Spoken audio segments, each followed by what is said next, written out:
Halo teman-teman, kembali lagi bersama gue Nepto. Di video kali ini kita akan bahas sebuah koin micin yang masih baru ya. Jadi Jindo Inu ini merupakan sebuah koin micin baru. Ini gue buat video ini atas request dari subscriber gue ya. Jadi kalau kalian ada pengen request video apa, akan gue buatkan videonya jika memang gue ada waktunya. Nah, video ini itu bukan ajakan membeli ya. Jadi di your dulu, do your own research, dan tentunya resiko kehilangan atau kerugian itu bukan tanggung jawab gua, itu sepenuhnya tanggung jawab kalian pribadi sebagai yang membeli token. Nah, di sini ini gue sama sekali nggak mengajak kalian untuk membeli. Di sini kita hanya untuk mereview aja, untuk mencari tahu atau menambah informasi wawasan aja tentang apa itu Jindo Inu token gitu loh. Nah, Jindo Inu ini disebut sebagai deflation utility token ya. Dia ini buat sebuah dApps atau decentralized apps di mana dia ini ada swap dan NFT. Jadi dia bilang token ini token dari Jindo ini akan digunakan untuk sebagai Jindo Swap dan Jindo NFT di masa mendatang. Jindo Swap ini di mana dia akan membuat sebuah swap di atas jaringannya Binance Smart Chain. Kita bisa menjadi provider liquidity atau penyedia LP, lalu kita juga bisa melakukan farming atau pools nantinya ya di swapnya ya. Jadi kayak pancake swap nanti kurang lebih tujuan dia. Nah, lalu kita bisa menerima Jindofit token. Jadi nanti ada sebuah token lagi namanya Jindofit yang kita bisa dapat dari hasil liquidity provider tersebut. Ya, lalu Jindofit ini akan di-issued ketika swap Jindo Swap itu keluar. Jadi nanti ketika Jindo Swapnya keluar, maka Jindofit ini tuh akan keluar di swapnya Jindo Swap tersebut. Nah, lalu selanjutnya dia ada fitur Jindo NFT, di mana kita bisa menjual NFT dan membeli NFT. Jadi dia nanti buat sebuah marketplace, di mana kita bisa membeli Jindo NFT ini menggunakan Jindo token, ya. Lalu kayaknya dia kayak ada NFT mirip kayak beberapa NFT game lain ya, di mana dia kayaknya ada NFT anjing gitu, papis, ya kita bisa ngasih makan berupa pakai Jindofit. Jadi Jindofit token itu kita bisa kasih makan ke papis itu untuk menaikkan levelnya seperti itu untuk NFT-nya ya. Nah, lalu kita lihat tokenomics-nya. Nah, tokenomics-nya sendiri ini dia ini tipenya Deflation Utility Token dengan ticker itu JIN, JIND tokennya ya. Itu total supply-nya itu 1000 T atau satu kuadriliun token. Nah, token kontraknya ini nanti gua akan tuliskan di deskripsi, kalian bisa copy aja untuk kontraknya. Nah, yang sudah di burn ini di website information sih yang di burn sebesar 500 T JIN ya atau 500 eh, triliun ya, 500 triliun yang di burn. Jadi di Pancake Swap launch nanti, di Pancake Swapnya itu dia di lock di likuiditas itu sebesar 500 triliun. Untuk mekanisme tokenomics-nya itu dia ada transaksi fee sebesar 3%. Jadi setiap orang membeli dan menjual itu ada transaksi fee sebesar 3%, di mana 3% ini dibagi menjadi tiga fungsi. Yang pertama holdernya dibagi 1%. Jadi ketika ada orang melakukan transaksi, maka para holder akan mendapatkan 1% dibagi kepada seluruh holder seperti itu. Lalu 1% itu akan di burn. Jadi setiap transaksi akan 1% itu di burn, maka tokennya akan terus berkurang.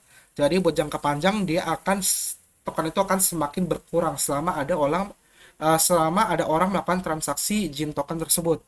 Lalu 1% itu akan masuk ke developer atau marketing.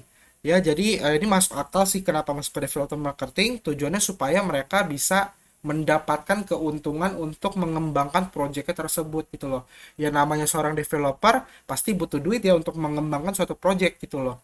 Maka menurut gue masuk akal dia dapat 1% setiap ada orang transaksi ya. Jadi nanti dia bisa jual token dia untuk mendapatkan duit. Nah duit itu bisa untuk melakukan pengembangan proyek Jindo Inu ini seperti itu. Nah, dia nggak ada tim atau marketing token ya. Jadi tim dan marketing token itu nggak memegang token dari awal. Jadi semua pure setengahnya masuk ke likuiditas dari PancakeSwap. Lalu dia nggak ada pre-sale ya, nggak ada pre-sale. Jadi nggak ada orang yang membeli di harga murah. Jadi bakal semuanya itu secara sebutannya apa ya? adil gitu loh. Semuanya bisa membeli di harga start. Lalu initial poolnya ini ya, jadi burnnya 50% di burn, 50% PancakeSwap. Nah, initial poolnya itu dia awalnya itu sebesar 50 triliun Jin token itu dan 10 BNB ya. Oke. Nah, lalu kita lihat ke roadmapnya. Untuk roadmapnya di 2021 kuartal 2 ini, dia ini all advertising dan registration procedure untuk token growth ya. Dia bakal eksekusi dan finalisasi. Lalu influencer, YouTuber marketing, Coin Market Cap, CoinGecko, and CoinHunt register. Seperti itu. Jadi nanti ada CoinHunt register untuk para influencer, YouTuber marketing kemungkinan bakal dibayar pakai Jin token seperti itu. Jindo Inu token ya. Lalu di 2021 kuartal 3-nya itu dia mulai mendevelop Jindo Swap ya. Lalu dia akan various central exchange listing promotion. Jadi nanti dia bakal listing di berbagai exchange centralized ya. Seperti Huobi, Latoken, Bithumb dan lain-lainnya ya. Nanti dia akan mengajukan ke sana. Lalu di 2021 kuartal 4 itu Jindo Swap akan launch swapnya gitu loh. Jadi Jindo Swap itu bakal launch pada akhir tahun ya. Berarti kuartal 4 itu ya sekitar akhir tahun. Itu bakal melakukan running swap pools dan mendapatkan fit token ya. Lalu di 2022 kuartal 1 atau awal tahun ya, berarti Januari, Februari, Maret, itu dia bakal keluarin Jindo NFT. Itu dimana ini decentralized app, kita bisa membuat create a new puppy. Jadi kayaknya NFT ini memang NFT ini dengan tema anjing ya, puppy ya. Itu bisa disintetising untuk mendapatkan lebih banyak puppies lagi.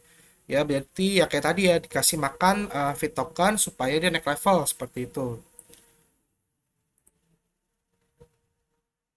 Nah, untuk kontaknya, dia ini kita bisa kontak dari websitenya ya. Kita bisa masukin first name, email, message kita ke dia. Lalu dia juga ada telegramnya. Nanti linknya gue masukin deskripsi. PancakeSwap udah bisa dibeli. Chartnya itu di ini ya. Chart dia ini di PuCoin. Nanti kita lihat chartnya seperti apa. Lalu dia Binance Smart Chain. LP locknya itu udah di lock di DX ya. Lalu dia ada Medium. Lalu udah audit. Nanti kita cek auditnya seperti apa. Nah, lalu kalau kita lihat di Twitternya, ini dia udah ngasih tau nih developer dia ini dikembangkan oleh 3 developer ya. Jadi dia memang developer kecil, hanya 3 orang. Nah, ini kita kenalan dulu. Yang pertama itu ada Chan Won Han, ya dia dari Gyeonggi, Korea Selatan, ya. Kalau kita lihat dia untuk aktivitasnya ini dia termasuk terbilang muda ya, programmer muda ya. Kalau kita lihat dia ini experience-nya nggak banyak, cuma dia di profil itu hanya ini aja, CEO atau developer dari Jindo Inu, ya. Lalu developer kedua itu ada Gyeon Jin Lee, ya ini di Gyeonggi, South Korea juga. Jadi dia satu daerah. Lalu ada Chang Min Yang dari Seoul ya, dari Korea Selatan juga. Jadi rasa kayaknya sih 3 orang ini entah itu teman satu kampus atau teman satu organisasi, jadi mereka bisa saling kenal gitu loh untuk membuat Jindo Inu token ini gitu loh, project Jindo Inu ini. Nah, Jindo Inu ini dia udah di audit sama Solidity Finance ya. Dia audit Solidity Finance. Di sini ini kita lihat overview the kontraknya ini. Ya, dia initial total supply itu sebesar 1 kuadriliun, di mana dia sudah melakukan burn. Jadi sehingga sirkulasi total supply yang beredar itu sebesar 972 triliun. Ya, di mana dia main functionnya ini untuk kedepannya untuk present ya. Jadi saat ini belum ada fungsi, namun nanti ke depan ada fungsi ketika fitur sudah dikeluarkan ya. Lalu kepemilikan telah dicabut, jadi tidak ada token lebih lanjut yang dapat dicetak, jadi dia nggak bisa mencetak Jindo token lagi.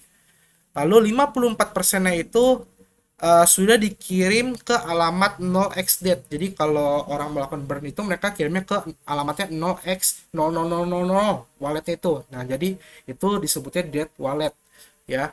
Jadi dia sudah di burn sebesar 54%. Di mana 2%-nya itu dia pasukan tokennya udah disimpan di liquidity pool.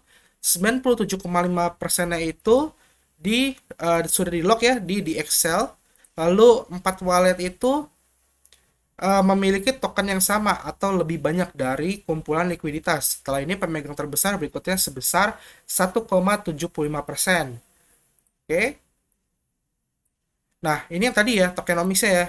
Pemegangnya itu bisa mendapatkan fee 1% dari transaction atau pajak transaksi lah, atau fee transaksi. Ya, lalu dia kontraknya juga mengimplementasi burn fee dan charity fee dari setiap transaksinya itu sebesar 1% itu di burn. Ya, charity itu masuk ke dompetnya si tim developer untuk pengembangan. Ya, itu akan wallet dikontrol by team ya. Ini kan dikirim ke si pengembangnya itu developer marketingnya 1%. Lalu pemilik memiliki kemampuan untuk mengatur semua biaya transaksi untuk mengecualikan dan memasukkan pengguna dari mekanisme biaya. Jadi misalnya dia fee-nya ini bisa diubah ya kan saat ini 3%. Nah, kalau si ownernya, si developer pengen mengubah ya itu dia masih bisa mengubah gitu loh. Lalu kepemilikan telah dicabut sehingga biaya pajak dan penyertaan pengecualian akun tidak dapat diubah. Nah, awalnya itu bisa, akhirnya sekarang dicabut sehingga si owner ini nggak bisa mengubah fee taxnya mengubah ya jadi 3% itu dia nggak bisa ubah jadi 1% atau 5% atau 10% itu udah nggak bisa diubah lagi jadi udah fix kayak gitu. Oke, kontrak tersebut menggunakan pustaka SafeMat untuk mencegah luapan. Jadi dia menggunakan teknologi SafeMat. Lalu auditing finding summary. Nah, ini auditnya ya, hasil auditnya itu dia di date itu tanggal 16 Mei auditnya. Lalu dia ini nggak ada masalah yang ditemukan dari hasil analisanya oleh pihak audit. Lalu pastikan kepercayaan pada tim karena mereka mengontrol dompet amal yang 1% tadi yang dimasukkan ke dompetnya tim ya. Lalu waspada jumlah likuiditas yang tersedia relatif rendah. Karena dia masih baru ya tentu likuiditas itu rendah seperti itu. Jadi ini resiko-resiko yang bisa terjadi di Jindo Inu ini. Kayak gitu. Nah, karena dia udah burn, ya udah burn total 50% ya, jadi timnya itu nggak megang token. Jadi ya otomatis timnya ini nggak bisa melakukan rug pull ya. Jadi dia nggak bisa melakukan rug pull, nggak bisa menjual seluruh kepemilikan tokennya karena dia memang otomatis udah nggak memegang tokennya sama sekali, kayak gitu. Tapi masih ada resiko meninggalkan project gitu. Misalnya dia projectnya, udah lah gue nggak mau lanjutin projectnya lah gue udah capek. Nah itu dia bisa meninggalkan projectnya sehingga projectnya nggak mengalami perkembangan dan akhirnya token dari Jindo Inu tokennya itu udah nggak bernilai seperti itu. Atau bisa juga dari para usernya, misalnya member-membernya atau Jindo Army-nya atau komunitas itu kurang kurang kuat ya, otomatis nggak ada yang membeli dan menjual, akhirnya Jindo ini dilupakan dan nggak berharga itu juga bisa. Jadi resikonya seperti itu. Namun untuk resiko pool itu udah nol ya, jadi nggak ada resiko pool. Nah audit resultnya itu untuk abritasi storage rate-nya itu dia nggak ada masalah, PES ya. Sampai semua sih kalau kita lihat ini semuanya aman ya, di legit call untrust contract-nya juga PES, flash low-nya juga PES ya aman ya, Oracle dia juga aman, suicide-nya juga aman ya, nggak ada suicide juga. Critical Solidity Compiler juga aman. Overall contract safety-nya, nah untuk kontraknya ini aman nih, jadi nggak ada masalah untuk kontraknya ya. Kayak gitu. Jadi untuk ini fungsi-fungsinya, kalau kalian pengen lihat flowchart-nya seperti ini ya. Ini Jindo, BP20, dia nggak ada enable, konteksnya udah keluar. Ya, segala macam. Oke, kalau dari ininya juga, functionnya juga aman ya. Fungsinya juga nggak ada masalah sih untuk functionnya. Oke, nah, lalu kita lihat di Pukoin untuk grafiknya. Untuk chartnya ini saat ini tuh kalau kita lihat di CoinGecko ini karena dia masih 7 hari ya, jadi masih baru banget, jadi kita nggak bisa lihat kayak gimana. Kalau mau dari awal tuh kita bisa lihat di Pukoin. Nanti linknya gua taruh di deskripsi ya. Nah, ini kita lihat untuk grafiknya ini. Ini dari sini itu eh, cukup ini ya, sempat dump ya, sempat ngedam dan parah ya. Ini kayaknya karena market crash kemarin, namun saat ini dia udah mulai naik lagi ya. Lalu terjadi tiba-tiba pembesar-besaran, ini kemungkinan ada yang membeli dalam jumlah banyak ya, entah itu berapa dolar. Kita itu harus cek lebih dalam lagi. Namun setelah itu ada sedikit, ada penurunan nih, ini untuk time frame 15 menit, jadi dia ada penurunan ya, candlenya. Nanti kemungkinan sih dia bakal membentuk wave lagi sih, jadi dia akan membentuk wave lagi. Kita nggak tahu ya kurang lebih seperti apa, kita harus lihat sentimen dari komunitasnya seperti apa kayak gitu. Jadi gue nggak bisa komentar banyak kalau dari grafiknya ini karena ini Jindo ini itu masih project baru ya. Dan ini kalau dihitung-hitung dia masih baru 14 hari setelah launch. Jadi ini masih baru banget, baru 14 hari aja. Jadi kita nggak tahu ke depannya seperti apa. Jadi resikonya juga terbilang besar. Namun ya koin micin ya, seperti yang kita tahu koin micin itu ya banyak banget orang membuat koin micin, project-project baru. Nah kita harus lebih bijak dalam melakukan investasi gitu loh. Oke, paling sampai sininya pembahasan tentang Jindo Inu token ini. Semoga video ini berguna, membantu kalian dalam memutuskan apakah kalian akan investasi di Jindo Inu ini atau tidak, kayak gitu. Nah, sekali lagi ini bukan ajakan investasi atau membeli, karena gue sendiri juga belum tentu membeli ya, karena di sini gue hanya untuk mereview saja, karena dari request teman-teman subscriber kayak gitu. Namun kalau kalian pengen beli ya silakan, tapi ingat lagi selalu ingat resikonya seperti itu. Ada resiko kerugian ya, dimana kalau kita pengen untung besar pasti ada resiko besar juga di sana. Oke, sampai sini ya videonya. Kalau ada kritik saran silahkan tulis di komentar. Jangan lupa di like, subscribe juga, itu gratis ya, gratis banget. Ya, semoga video ini bermanfaat. Kalau mau request tulis di komentar ya. Request koin lainnya nanti akan gue bahas. Oke, kita akan ketemu lagi next video. Sampai jumpa. Bye bye.